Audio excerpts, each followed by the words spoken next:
In today's video, I'm going to teach you how to quit Docusign in a quick and efficient manner.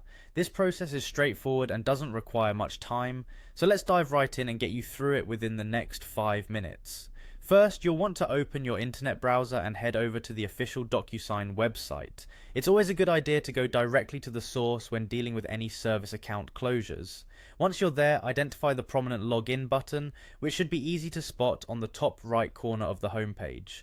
Click on it and enter your credentials as you normally would to gain access to your account. Once you're logged in, your next stop is the Docusign homepage. Here you'll find various options and tools that you may have used before, but for today's purpose, our focus will be slightly different. From the homepage, direct your attention to the top navigation bar.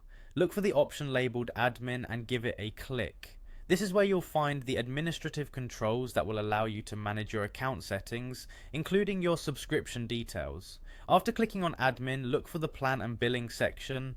This tab is crucial as it contains all the details related to your current subscription plan, billing information, and the options to make any necessary changes. Once you're there, you'll find the option to manage your account settings further. Finally, you're looking for the option labeled Close Account. Selecting this option will take you to a confirmation page.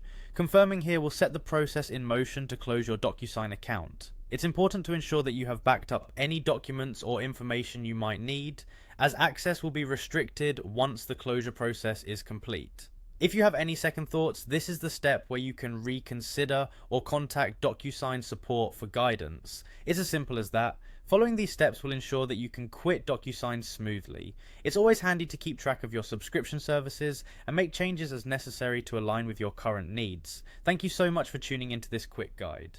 Be sure to like and subscribe for more helpful tips and step-by-step instructions for digital tasks. Have a fantastic day.